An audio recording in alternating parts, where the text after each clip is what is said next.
C'est un encouragement. Allons dans Apocalypse 5. Le message de ce matin est un peu inspiré par le voyage d'où j'arrive. Une chose qui m'a fasciné, c'est des choses qu'on sait mentalement, mais chaque fois qu'on le vit, ça m'impressionne tout le temps. Pendant le séminaire avec les pasteurs là-bas, j'ai rencontré des hommes qui n'ont jamais été formés par un occidental ni par un Américain, ne sont jamais allés dans une école biblique aux États-Unis ou au Canada ou en France ou nulle part.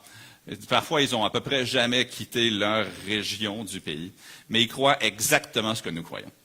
Ils ont les mêmes croyances que nous et ils vraiment le prêchent le même évangile, mais dans toutes les doctrines essentielles ou le moindrement essentielles, ils croient comme nous. Pourquoi? Parce qu'ils ont exactement la même source. Ils s'abreuvent au même endroit. Et dans tous les pays, dans toutes les nations, on pourrait aller en Haïti cet après-midi, on pourrait aller dans un pays en Afrique, on pourrait aller en Amérique du Sud, on pourrait aller au Brésil, on pourrait aller peu importe où on va trouver des frères et des sœurs qui croient ce que nous croyons. Et le jour vient bientôt, lorsque nous serons autour du trône, nous allons tous chanter le même cantique. Et ça n'aura aucune importance qu'on soit australien ou qu'on soit américain ou encore qu'on soit chilien ou qu'on soit français, ça n'aura aucun impact. Pourquoi? Parce que le Seigneur Jésus nous a donné un évangile qui sauve sur tous les continents, dans tous les pays. Et selon Jude, il nous a donné aussi la foi qui a été donnée aux saints une fois pour toutes. Il n'y a pas un évangile haïtien puis un évangile togolais, il n'y a pas un évangile canadien puis un évangile congolais. C'est l'évangile de Jésus-Christ qui sauve tous ceux qui mettent leur foi en lui. Et chaque fois que je rencontre des gens, parfois même qui ne peuvent même pas me parler dans une langue que je connaisse, en français ou en anglais, et qu'on a besoin d'un traducteur, et je réalise que ces gens-là n'ont jamais lu un livre en anglais. Ils n'ont jamais lu les livres que j'ai lus de théologie. Mais ils croient exactement ce que je crois. Pourquoi? Parce que ils ont lu la parole de Dieu. Et c'est une preuve, parmi tant d'autres, ou une évidence que nous avons dans nos mains ici. Quelque chose qui vient de Dieu. Mais lisons Apocalypse chapitre 5, je crois que c'est un chapitre que la plupart d'entre nous aimons lire, à cause de la scène qu'on y trouve, à cause des magnifiques paroles qu'on y trouve. Dans Apocalypse chapitre 5, je vais commencer la lecture au verset 1, et nous allons lire jusqu'au verset 14. Dans Apocalypse chapitre 5, « Puis je vis dans la main droite de celui qui était assis sur le trône un livre écrit en dedans et en dehors, scellé de 7 sceaux. » N'oubliez pas qu'un livre, à l'époque, c'était un rouleau. « Et je vis un ange puissant qui criait d'une voix forte, « Qui est digne d'ouvrir le livre et d'en rompre les sceaux? » Et personne, dans le ciel, ni sur la terre, ni sous la terre, ne put ouvrir le livre, ni le regarder. Et je pleurai beaucoup de ce que personne ne fut trouvé digne d'ouvrir le livre, ni de le lire, ni de le regarder. Et l'un des vieillards me dit, « Ne pleure point. Voici, le lion de la tribu de Juda, le rejeton de David, a vaincu pour ouvrir le livre et ses 7 sceaux. Et je vis au milieu du trône et des 4 êtres vivants, et au milieu des vieillards, un agneau qui était là, comme immolé. Il avait 7 cornes et 7 yeux, qui sont les 7 esprits de Dieu envoyés par toute la terre. Il vint et il prit le livre de la main droite de celui qui était assis sur le trône. Quand il eut pris le livre, les 4 êtres vivants et les 24 vieillards se prosternèrent devant l'agneau, tenant chacun une harpe et des coupes d'or remplies de parfums qui sont les prières des saints. Et ils chantaient un cantique nouveau en disant, « Tu es digne de prendre le livre et d'en ouvrir les sceaux, car tu as été immolé et tu as racheté pour Dieu, par ton sang, des hommes de toute tribu, de toute langue, de tout peuple, de toute nation. Tu as fait d'eux un royaume et des sacrificateurs pour notre Dieu, et ils régneront sur la terre. Je regardai et j'entendis la voix de beaucoup d'anges autour du trône et des êtres vivants et des vieillards, et leur nombre était des myriades de myriades et des milliers de milliers. Ils disaient d'une voix forte, « L'agneau qui a été immolé est digne de recevoir la puissance, la richesse, la sagesse, la force, l'honneur, la gloire et la louange. » Et toutes les créatures qui sont dans le ciel et sur la terre, sous la terre, sur la mer, et tout ce qui s'y trouve, je les entendis qui disaient à celui qui est assis sur le trône et à l'agneau, soit la louange, l'honneur, la gloire, la force, au siècle des siècles. Et les 4 êtres vivants disaient Amen. Et les vieillards se prosternèrent et adorèrent celui qui vit au siècle des siècles. Amen. Père Céleste, dans les instants que nous allons passer à regarder ce magnifique passage, cela nous pousse à avoir hâte au jour où nous serons enfin autour de ton trône. Les combats, les douleurs, les difficultés, les épreuves, les maladies, tout ça dans le passé lointain, hors de notre pensée, parce que nous serons dans ta présence. Et notre occupation sera celle de te glorifier et de te louer. Et merci de ce que de toutes les nations, nous aurons des frères et des sœurs qui seront là avec nous pour chanter ce même cantique. Alors que nous pensons à l'universalité de ton offre de salut, alors que nous pensons à ce cantique nouveau que nous allons chanter ensemble pour l'éternité, parle à nos cœurs ce matin par ton Saint-Esprit. Encourage-nous, puisses-tu nous édifier par le message de ta parole. Et pour ceux qui sont au loin, peut-être qui sont soutenus par l'Église baptiste centrale de Laval ou les églises qu'ils représentent, eux aussi puissent-ils avoir un dimanche et une semaine où ils pourront, par ta grâce, par ta gloire, voir des gens être ajoutés aussi au nombre de ceux qui seront autour de ce trône. Nous te donnons la gloire pour ce que tu feras parmi nous et en nous.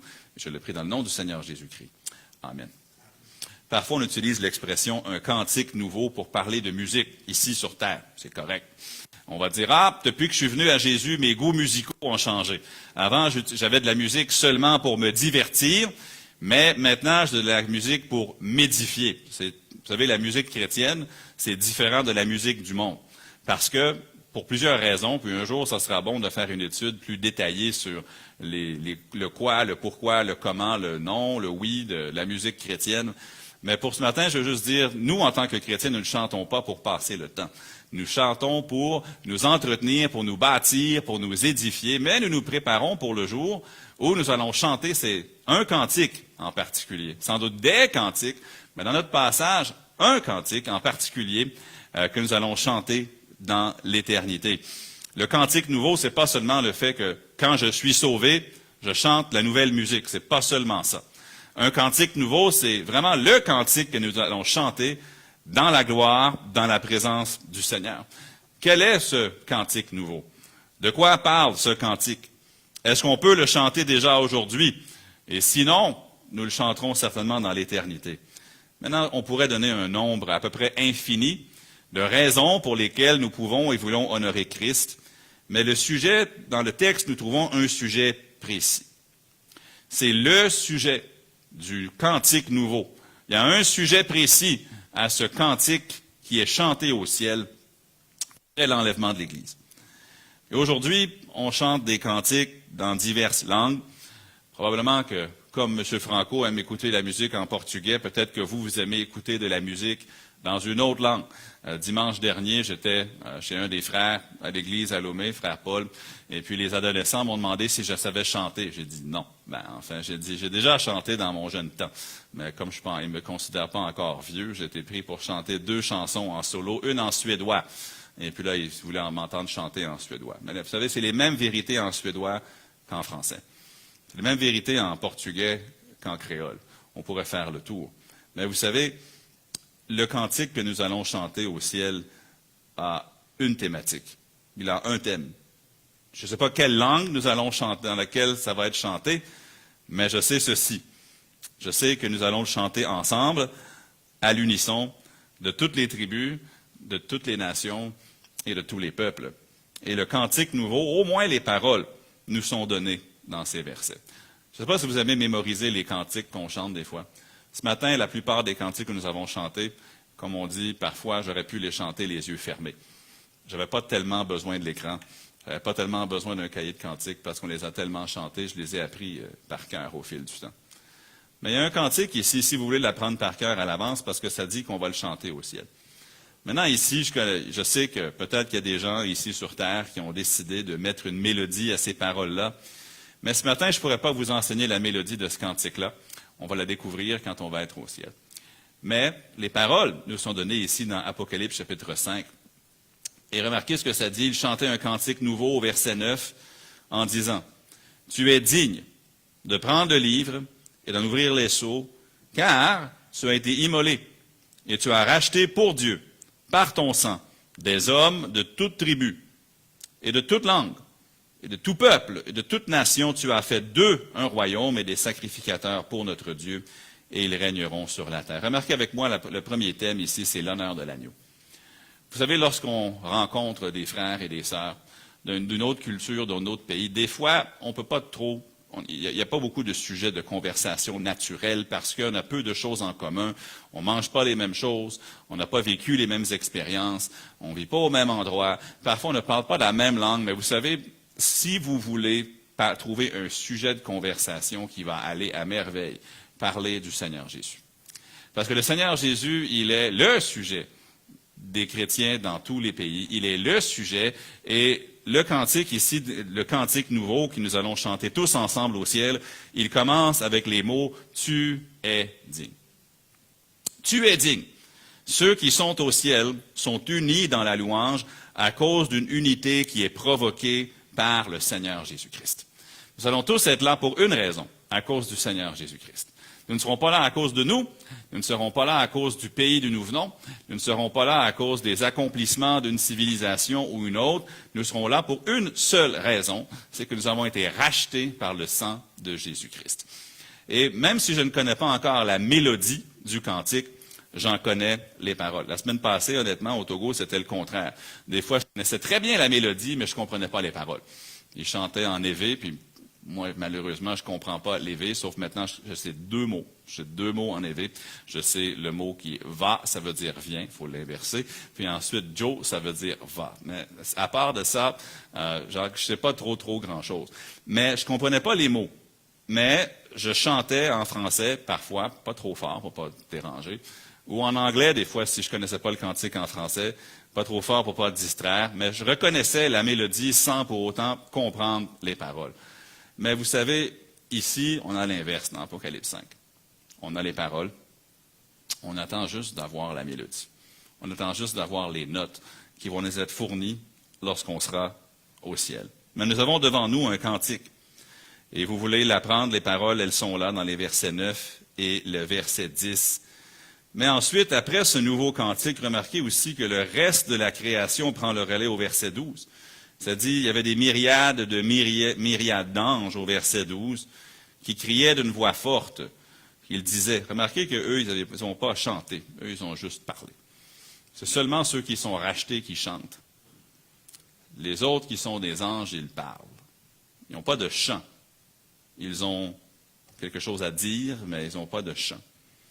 Ils disaient d'une voix forte, l'agneau qui a été immolé est digne de recevoir la puissance, la richesse, la sagesse, la force, l'honneur, la gloire et la louange, et toutes les créatures qui sont dans le ciel, et sur la terre, et sous la terre, et sur la mer, et tout ce qui s'y trouve. Je les entendis encore, ils ne chantaient pas, ils disaient, à celui qui est assis sur le trône et à l'agneau soit la louange, l'honneur, la gloire et la force au siècle des siècles. Amen. L'agneau qui est le Seigneur Jésus-Christ, dans tous les lieux célestes, est le seul qui était digne de donner le coup d'envoi à la tribulation qui va mener promptement vers le règne millénaire de Christ et vers le royaume éternel. Vous savez, Jean, au verset 3 et verset 4, il était très attristé que parmi tous les anges, il n'y en avait pas un qui était digne d'ouvrir le livre. Il était attristé que parmi tous les saints, Paul n'est pas digne, Abraham n'est pas digne, Noé n'est pas digne, Job n'est pas digne, Daniel n'est pas digne. Il n'y en avait qu'un qui était digne, c'est l'agneau qui a été immolé.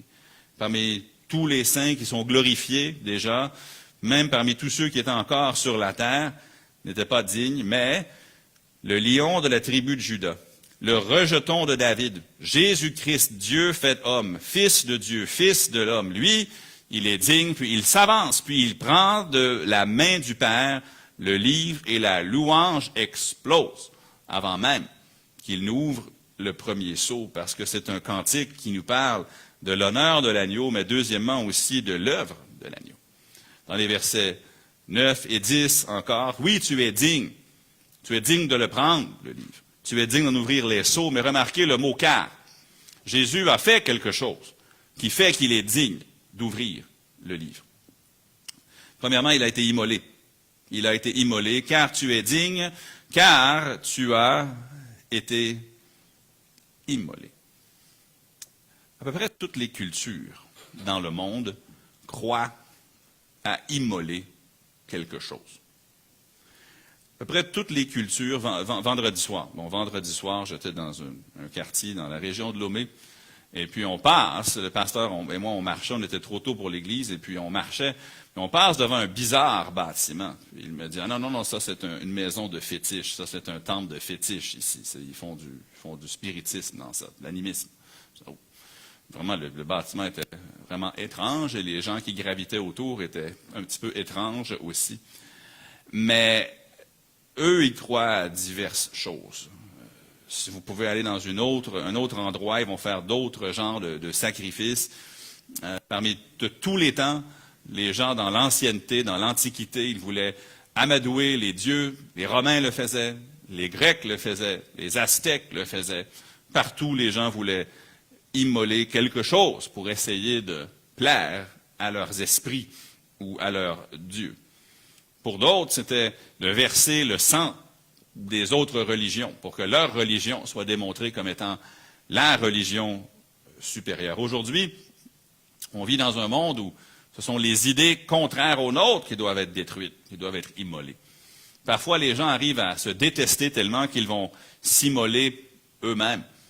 Il y avait quelques années, il y avait une dame qui s'était immolée elle-même ici à Montréal, publiquement. Et puis les gens admiraient son courage parce qu'elle dénonçait quelque chose. Je me dis, on n'a pas besoin de s'immoler. Jésus, lui, elle a été immolé. Maintenant, au sens figuré, on s'offre en sacrifice vivant, oui, absolument. Mais Jésus, lui, il est digne parce qu'il a été immolé et parce que Jésus est mort. Personne d'autre ne doit mourir comme lui, parce qu'il a pris notre dette et la dette entière. Et remarquez qu'il avait été immolé pour tout le monde, pour toutes les tribus, pour toute langue, pour tout peuple, pour toute nation. Et remarquez, tu as fait combien de royaumes? Un. Jésus, il n'est pas intéressé à avoir des royaumes. Il en a un. Et dans son royaume, il intègre, il amène des gens de toutes les nations, de tous les autres royaumes, de toutes les tribus sont invités dans le sien. Mais l'agneau a été immolé pour que plus personne n'ait à être immolé par la suite. Jésus-Christ est le seul qui était digne d'être immolé pour les péchés du monde. Savez-vous que Jésus est le seul qui peut vous sauver? Même si vous donnerez tout votre argent aux pauvres, et même si vous ne faisiez que du bien le reste de votre vie. La Bible nous dit, car il n'y a point de juste, pas même un seul, pas un, pas moi, pas vous, personne. Mais Jésus, lui, il est digne. Il est digne, pourquoi? Parce que il a été immolé. Dans 1 Jean, chapitre 2, verset 2, ça nous dit, il est lui-même on pourrait dire la victime expiatoire pour nos péchés. Non seulement pour les nôtres, mais aussi pour ceux du monde entier. 2 fois, je l'ai mentionné un peu mercredi, j'étais dans l'avion entre Bruxelles et Abidjan. Et puis j'étais assis à côté d'une dame camerounaise. Et puis la dame camerounaise ne connaissait pas Christ. Mais elle s'intéressait à la Bible. Et parce que j'étais assis à côté d'elle, elle avait sa Bible dans son sac, mais elle avait honte de sortir sa Bible et de la lire en public, jusqu'à ce que j'ouvre mon laptop, et puis j'ouvre mon programme biblique, puis je commence à travailler sur un enseignement, puis elle regarde, elle dit, « Vous êtes chrétien? » Je dis, « Oui. » Et puis là, elle sort sa Bible tout à coup, là, elle avait le courage de le faire. Je ne crois pas qu'elle connaisse Jésus comme son sauveur. Elle va dans une église où l'Évangile n'est pas prêché tel que la Bible le présente, malheureusement. Nous avons pu longuement parler. J'ai pu la mettre en contact, si elle fait l'effort, avec des gens en Côte d'Ivoire qui pourront, dans sa ville, lui montrer plus exactement ce dont nous parlions pendant le vol. Mais vous savez, cette dame-là, elle vient du Cameroun, elle a un doctorat, elle s'en va, elle était à Bruxelles pour rencontrer le Parlement européen, une dame qui a un emploi très, très haut, mais qui cherche. Mais savez-vous qu'est-ce que j'ai pu lui dire? J'ai pu lui dire sans aucune hésitation, Jésus-Christ est la victime expiatoire pour tes péchés. Peu importe d'où tu viens, peu importe où tu vis, peu importe où tu vas, Jésus est la victime expiatoire pour tes péchés. Parce que ça dit qu'il est pour ceux du monde entier. Ce que ça veut dire, c'est qu'il a payé tout ce que ton péché a coûté. Toutes les conséquences éternelles de ton péché, il les a payées. Jean-Baptiste a dit dans Jean 1, 29, « Voici l'agneau de Dieu qui ôte le péché du monde. » Maintenant, pour les Juifs, ça c'était quelque chose. Parce que les Juifs pensaient que les gens sont ici, mais que les Juifs étaient là. Si Jean-Baptiste avait dit, « Voici l'agneau de Dieu qui ôte les péchés d'Israël », ils auraient dit, « Ah, c'est bien. » Non, mais c'est pas juste eux. C'est moi, puis c'est vous. C'est les péchés du monde. Sur le retour entre Bruxelles et Montréal, mardi, il y avait une dame juste à côté de moi qui clairement cherchait à dormir. Moi, j'avais la fenêtre, elle avait l'allée, puis elle cherchait une position, puis finalement, j'ai dit, Madame, si vous voulez dormir, lorsqu'ils vont enlever l'enseigne de la ceinture, on peut juste changer de place, ça va être plus confortable. Ah, merci. Là encore, elle essaie de se trouver une position confortable, puis moi, j'essayais juste de travailler. Je dis, Madame, j'ai dans mon sac, j'ai comme un coussin là, pour mettre autour du cou. Ah, merci. Donc, je prête mon oreiller de voyage, puis là, elle dort pendant 3 heures, 4 heures. Finalement, elle se réveille. Puis elle commence à me raconter l'histoire de sa vie. Elle vient de Kinshasa, au Congo. Elle habite à Ottawa. Et puis elle a 5 enfants. Puis son mari il a fait quelque chose, puis là, ils sont en procédure de divorce. Et une chose à l'autre. Puis finalement, j'ai pu lui donner l'Évangile. Puis je ne sais pas si elle va nécessairement le faire, mais elle doit visiter l'église de Steve Michel à Ottawa dans les prochains jours. Du moins, c'est ce qu'elle a promis de faire. Je ne sais pas si elle va le faire ou non, mais tout ça pour dire que peu importe d'où les gens viennent, Jésus est celui qui ôte les péchés du monde. Tu n'as pas besoin de te poser la question, est-ce que Jésus est mort pour cette personne-là? Oui. Et vous n'avez pas besoin de vous poser la question, est-ce que Jésus veut me sauver? Oui, il veut vous sauver. Est-ce qu'il peut me sauver? Oui, il peut vous sauver. Pourquoi? Parce que tout ce que vous avez fait de mal, pensé de mal ou dit de mal, quand il est allé verser son sang à la croix, c'était le paiement unique, suffisant, une fois pour toutes, pour tous vos péchés. Et ça le dit ici, car tu as été immolé. Et ensuite, ça dit, tu as racheté pour Dieu, par ton sang, des hommes de toute tribu, de toute langue, de tout peuple, de toute nation. Mais non seulement il a été immolé, deuxièmement, au verset 5, nous voyons qu'il a été vaincu. Il a été vaincu. Il a vaincu. Il n'a pas été vaincu, il a vaincu. Il est le vainqueur. Verset 5, remarquez ce que ça nous dit ici. Et l'un des vieillards me dit, « Ne pleure point. Voici le lion de la tribu de Juda, le rejeton de David, a vaincu. » Il a vaincu. Ça peut sembler contradictoire. Il a été immolé, mais il a vaincu. Dans un combat, normalement, celui qui meurt perd. Mais pas Jésus.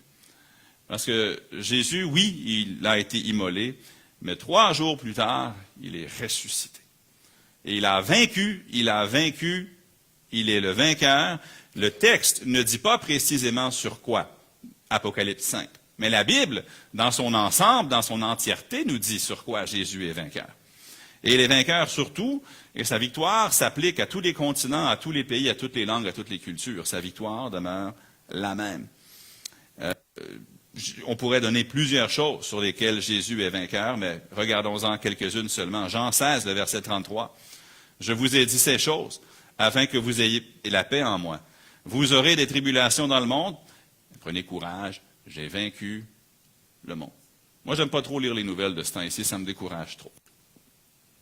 Lorsque je lis le journal ou ce que je regarde, quelqu'un m'a envoyé une nouvelle complètement ahurissante cette semaine. Il y a un jeune homme de la région de Toronto qui s'est fait expulser de son école secondaire parce que dans un débat en classe, il a dit il y a 2 genres, mâle, femelle. Puis l'enseignant l'a expulsé de la classe, la direction de l'école ont appelé la police qui sont venus. Il ne peut plus aller à l'école tant qu'il n'affirme pas le contraire de ce qu'il a dit ce jour-là en classe. Il est expulsé de l'école pour avoir dit qu'il y a 2 genres. Tu écoutes ça puis tu te dis, mais où s'en va notre pays? Où s'en va ce monde? Mais vous savez, Jésus, il a vaincu le monde. Tout ce qu'on voit, là, tout ce que le diable fait, tout ce que le monde fait, c'est Dieu qui leur donne la corde. Il est patient, voulant que le monde se repente, mais comme n'importe quelle corde, ça a une fin. Le jour va venir où l'homme va tirer sur la corde de nouveau, puis Dieu va dire non. Ça en est terminé. Et ce jour-là, il va emmener son Église au ciel, et ensuite, sa colère va se déverser sur cette terre. Israël, au bout de ça, va reconnaître qu'il est celui qu'ils ont percé. Et ensuite, Jésus établira un règne où régnera la justice. Mais il a vaincu le monde. Présentement, comme je dis, le monde semble se dégénérer, pas seulement d'année en année, mais littéralement de jour en jour. Dieu dit, OK, je suis patient, ne voulant pas qu'aucun périsse, mais que tous parviennent à la repentance, mais un jour, sa patience sera terminée, parce que Jésus a vaincu le monde. Il n'est pas victime du monde. Il a vaincu le monde. Mais aussi, il a vaincu la mort. 1 Corinthiens 15, 57. Mais gloire soit rendue à Dieu, qui nous donne la victoire. Comment? Par notre Seigneur Jésus-Christ. La mort, la victoire sur quoi? 1 Corinthiens 15 nous parle, ô mort! Où est ta victoire? Ô mort, où est ton aiguillon? Il a aussi vaincu les forces du mal. Dans Apocalypse 17, 14, ils combattront contre l'agneau, et l'agneau les vaincra parce qu'il est le Seigneur des seigneurs, et le roi des rois, et les appelés, les élus et les fidèles qui sont avec lui les vaincront aussi. Dans Colossiens 2, 15, il a dépouillé les dominations et les autorités, et les a livrées publiquement en spectacle en triomphant d'elles par la foi. Mais remarquez aussi au verset 9, à la fin du verset, qu'il a racheté des gens du monde entier. Et comme je le mentionnais un peu plus tôt, ça c'est quelque chose qui me frappe si j'ai à être ailleurs. Tu peux rencontrer quelqu'un qui ne parle pas ta langue, qui ne te ressemble pas dans ce qu'il aime faire, dans ce qu'il aime manger, dans comment il réagit aux situations, dans ses manières d'agir, dans sa poignée de main, peu importe. Il est complètement différent de toi à tous les égards que tu pourrais observer, mais il y a quelque chose qui est beaucoup plus profond que toutes ces choses-là que tu partages avec lui, c'est qu'il est ton frère en Christ, ou qu'elle est ta sœur en Christ. Parce que Jésus a racheté des gens du monde entier. Ça dit qu'il a racheté des hommes de toute tribu, toute langue, tout peuple, toute nation, pour la faire un seul royaume. Quelqu'un me demandait, c'était dimanche, non, c'était, ouais, les pasteurs souvent venaient me voir pendant les pauses, pendant le séminaire à Lomé, puis ils me demandaient si je pouvais leur montrer des photos de notre Église. Et puis là, ils me regardaient, puis ils disaient, eux viennent ils voulaient savoir de quel pays. Je dis, ça c'est une famille togolaise, ça c'est une famille du Togo. Donc je commençais avec les Togolais, puis ensuite je disais, ça c'est famille Haïti. Ça, eux sont portugais, eux sont brésiliens, eux ils sont, là je faisais le tour de l'église, ça c'est Congo, ça c'est Sénégal, ça c'est États-Unis, puis là je faisais le tour. Puis finalement, un pasteur qui me dit, wow, votre église ressemble beaucoup au ciel. Je dis, qu'est-ce que tu veux dire? On n'est pas parfait. Il dit, non, mais vous avez des gens de toute tribu, de toute langue. Je dis, notre bâtiment n'est pas assez grand pour ça. Mais si vous priez avec nous qu'on a un bâtiment pour héberger des gens de toute tribu, de toute langue, ça nous ferait vraiment plaisir. Mais je leur ai dit, ils m'ont dit, mais comment vous faites un dimanche? J'ai dit, mais on chante en français. Puis, oui, il y a des gens, peut-être qu'à la maison, ils parlent une langue différente, mais à l'église, on adore tous dans la même langue, en français. Et puis, ils m'ont dit, combien de nations sont représentées dans votre église? J'ai dit, ça peut varier d'un dimanche à l'autre. Présentement, c'est un peu moins, mais je pense qu'en 2019, la dernière fois j'avais fait le compte, en 2020, je pense qu'on avait 16 pays à l'époque de représentés dans l'église. Et ça peut varier, mais il m'a dit, waouh, ça c'est une église comme le ciel! J'ai dit, ouais, je comprends ce que vous voulez dire. C'est un beau groupe, je suis content d'être là, mais ce qu'il voulait dire, c'était que au ciel, on va être de toute tribu, de toute langue, de toute nation. Et puis, c'est un homme très, très simple, et puis vraiment gentil. Je pense qu'il est à peu près à 40 kilomètres de la capitale, dans une région un peu plus éloignée du Togo, mais pour lui, il est impressionné de voir un groupe de gens aussi multiculturels adorer ensemble. Et vous savez, au ciel, ça va être exactement ça. Parce que notre espoir est unique. Il n'a pas dit qu'il allait faire de nous des royaumes, mais il allait faire de nous un royaume. Juste un. Un seul, avec toutes les divisions humaines que l'homme a faites, ou que l'homme a vues, ou que l'homme a inventées ou trouvées, peu importe. Il a fait d'eux un royaume. Maintenant, on peut prendre l'idée du royaume de deux manières. Aujourd'hui, le mot royaume est parfois utilisé à toutes les sauces. Et je ne dis pas que les gens font mal, mais des fois, je pense que c'est bon de comprendre de quoi on parle. Puis je comprends que les prochaines secondes vont être plus doctrinales que motivantes peut-être, mais vous savez, quand on parle d'un royaume en tant que chrétien, l'Église n'est pas un remplacement du royaume d'Israël. Il faut juste être clair là-dessus. Le jour vient où Jésus va littéralement établir un royaume sur cette terre, le royaume millénaire de Jésus-Christ. L'Église n'est pas le remplacement de ça. même si beaucoup d'églises, malheureusement, enseignent ça. Mais, au sens spirituel, nous sommes un royaume, dans le sens où tous les rachetés, de toutes les époques, d'Adam jusqu'au dernier, font partie de son royaume spirituel, si on veut l'appeler ainsi. Mais le jour vient où il va certainement établir ce royaume littéral sur cette terre, et les sauvés de l'Église et de l'Ancien Testament régneront avec Jésus-Christ. Mais remarquez aussi au verset 10, il n'a pas seulement fait d'eux un royaume, mais aussi des sacrificateurs pour notre Dieu. Et ils régneront sur la terre. Vraiment, on va voir un rôle pas comparable au Seigneur Jésus, mais semblable au Seigneur Jésus. Parce que Jésus est le roi, nous allons régner avec lui. Jésus est le souverain sacrificateur, et nous sommes aussi une nation de sacrificateurs avec lui. Maintenant, qu'est-ce que ça fait exactement un sacrificateur? La Bible nous enseigne que dans le royaume millénaire à venir sur la terre, il y aura des sacrifices. Ce ne seront pas des sacrifices pour les péchés, parce que le sacrifice pour le péché a été offert une fois pour toutes par Jésus-Christ. L'agneau de Dieu qui ôte les péchés du monde a déjà été immolé, comme ça nous dit au verset 9. Mais ce seront des sacrifices commémoratifs et des sacrifices d'action de grâce. Mais déjà aujourd'hui, vous et moi, nous sommes des sacrificateurs. Si vous êtes sauvés, si vous êtes un enfant de Dieu, vous faites partie d'un royaume ou vous êtes un sacrificateur pour notre Dieu. Tu veux que j'aille à la maison puis offrir un sacrifice? Ben, pas littéralement dans le sens d'un animal, non. Mais ce que ça fait un sacrificateur, c'est que ça intercède pour d'autres personnes. Ça va vers Dieu pour le bénéfice de quelqu'un d'autre. Un sacrificateur, c'était quelqu'un qui, si on met de côté les agneaux, les boucles, à la base, un sacrificateur, c'était quelqu'un qui réalisait le besoin de quelqu'un qui était venu au tabernacle, qui se tournait et qui allait vers Dieu pour le bénéfice de cette personne-là. Ultimement, c'était ça. Et nous n'allons pas seulement régner avec lui, mais nous allons aussi intercéder auprès de lui. Et aujourd'hui, nous devons le faire. Est-ce que vous intercédez pour les gens? C'est bien d'avoir son livre écrit dans le livre de vie. C'est bien d'être en route vers le ciel. Et c'est bien d'être un enfant de Dieu. Gloire à Dieu pour tout ça, mais est-ce que vous, aujourd'hui, vous êtes déjà en train de vous approcher de Dieu pour le bénéfice des autres? Oh Seigneur, sauve cette personne-là, touche son cœur. Seigneur, transforme cette famille-là. Tu vois qu'ils ont des difficultés. Agis, puis utilise-moi si tu le veux pour agir, mais agis, fais quelque chose. Là. Seigneur, guéris les malades. Pas juste au sang, peut-être personne là. Agis. Nous n'allons pas seulement régner, nous allons aussi être des sacrificateurs, des intercesseurs.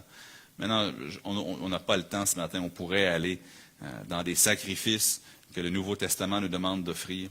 Philippiens 2,17 nous dit le sacrifice de votre foi, le service de votre foi, sacrifice et service de votre foi. Philippiens 4,18, ça nous dit que Paul avait reçu une offrande qui était un sacrifice que Dieu accepte. On peut offrir des offrandes. La confession de nos lèvres, la louange, dans Hébreux 13,15, ça dit que nous offrons un sacrifice de louange. Mais nous sommes des sacrificateurs déjà. On a des choses à offrir pour intercéder aussi pour les autres. Mais je termine avec ceci, c'est que la louange universelle de l'agneau, dans les versets 11 à 14. Je ne prendrai pas le temps de les lire parce que j'ai déjà dépassé mon temps par une couple de minutes, mais le reste de la création loue ensuite l'agneau. Mais eux, remarquez qu'ils ne parlent pas de rédemption. Seuls les 24 vieillards en parlent. Parce que nous croyons que ces vieillards-là symbolisent l'Église. Ceux qui étaient dans le cours de l'Institut l'été dernier, nous avions regardé cette idée que dans l'original grec, le mot qui dit « tu les as rachetés », ça pourrait être tout aussi bien traduit « tu nous as rachetés ». Et les 24 vieillards représentent les croyants de l'Église. Parce qu'ils ont déjà des couronnes aussi. Ils ont déjà été couronnés. D'où viennent ces couronnes? Eh bien, dans 1 Corinthiens, nous apprenons que ceux qui auront combattu le bon combat, la couronne leur est réservée. Le nom en français Stéphane, ça vient du grec Stéphanos, qui veut dire couronne, la couronne des vainqueurs. Ces gens-là ont déjà des couronnes. Mais tout ça pour dire que la Bible nous dit que de partout dans le monde, des gens vont être rachetés par l'agneau et les nations vont l'adorer pour l'éternité. Ce soit un sujet de louange aujourd'hui, surtout pour nous qui sommes internationaux dans notre assemblée. Réjouissons-nous que sur tous les continents et dans à peu près toutes les nations, nous avons des frères et des sœurs qui connaissent le Seigneur Jésus-Christ. Et même ceux qui n'ont jamais pu étudier dans un séminaire occidental, peu importe, ça n'a aucune importance, ils croient ce que nous croyons parce qu'ils ont la même parole. Ils ont la même doctrine, la même foi qui a été livrée aux saints une fois pour toutes. Mais je termine avec ceci. Nous avons aussi une responsabilité. Parce que Dieu veut que toutes les nations, que toutes les tribus, que toutes les langues, il a dit à Abraham, toutes les familles de la terre seront bénies en toi. Dieu veut que toutes les familles de la terre soient représentées autour du ciel. Interprétez le mot famille comme vous voulez. Mais Jésus a dit que Dieu a tant aimé le monde. Il est la propitiation pour les péchés, non seulement les nôtres, mais pour le monde entier. On ne peut pas se contenter simplement du fait que la création apporte gloire à Dieu. On ne peut pas seulement se contenter du fait que les anges chantent autour du trône, parce qu'il y a un chant qu'eux ne peuvent pas chanter. C'est le chant de la rédemption. Les anges ne peuvent pas chanter un chant de rédemption. Les êtres vivants ne peuvent pas chanter un chant de rédemption. La création, tout le reste dans le ils ne peuvent pas chanter. Nous pouvons chanter ce cantique-là parce qu'il nous a rachetés. Et nous devons nous assurer que l'Évangile continue de cette Église à se rendre non seulement à Laval, mais autour du monde pour que nous puissions recruter des chanteurs pour chanter avec nous. Quand j'étais à Abidjan, un des frères là-bas, il y a une équipe de soccer, de foot. J'ai mis dans une des vidéos. Mais bon, on était à Abidjan, puis les gens remarquent, hey, il y a un blanc qui est là en train de regarder la pratique de soccer. Ça doit être un recruteur pour le Real Madrid ou pour quelque chose comme ça. Donc là, je me faisais des nouveaux amis. Bonjour, monsieur. Bonjour. Vous êtes français? Non, je suis canadien. Mais de quel club est-ce que vous venez? Je dis, non, je ne viens pas d'un club. Mais ça ne rentrait pas. Il y en a un qui vient me voir et dit, moi, je suis un entraîneur de gardien. Voulez-vous me voir à l'œuvre? Je dis, non, c'est beau, mais merci, bonjour. Vraiment, je réalise que tout le monde autour du terrain pense que je suis un recruteur pour un club, je ne sais pas, le Paris Saint-Germain ou quelque chose comme ça. Donc là, finalement, le coach vient me délivrer. Il me dit, il n'est pas un recruteur de foot, c'est un recruteur pour le ciel. Je dis, ouais, c'est ça. Donc là, tout d'un coup, j'étais bien moins intéressant. Tout d'un coup, j'ai dit, ouais, je suis venu pour vous recruter, pour vous amener dans le royaume de Jésus-Christ. OK, ben bonne journée. Là, il était moins intéressé que si je travaillais pour le PSG ou je travaillais pour un club comme le Barça ou peu importe. Je trouve ça comique un peu. Mais vous savez, nous sommes des recruteurs pour qu'il y ait des gens de toutes les nations qui soient autour de son trône. On est des intercesseurs, on doit intercéder pour ça. Mais gloire à Dieu que nous avons un message universel pour tous. Père Céleste, merci pour ta parole, merci pour le fait que tu nous sauves de toute langue, de toute race, de toute nation, de peu importe. Peu importe le mot qu'on veut mettre, tu nous aimes tous de manière égale et tu nous as donné la foi qui a été livrée aux saints une fois pour toutes. Maintenant, Seigneur Jésus, alors que nous prenons un instant juste pour réfléchir, puis ensuite aller un peu de communion fraternelle, aide-nous, Père Céleste, à toujours nous réjouir de cette foi commune, à renverser toute barrière que l'homme a installée, qui nous est parfois naturelle ou confortable, mais qui est contraire à ton royaume. Aide-nous à les renverser, aide-nous à ne pas y avoir égard, et aide-nous à être unis dans notre foi, dans notre citoyenneté céleste.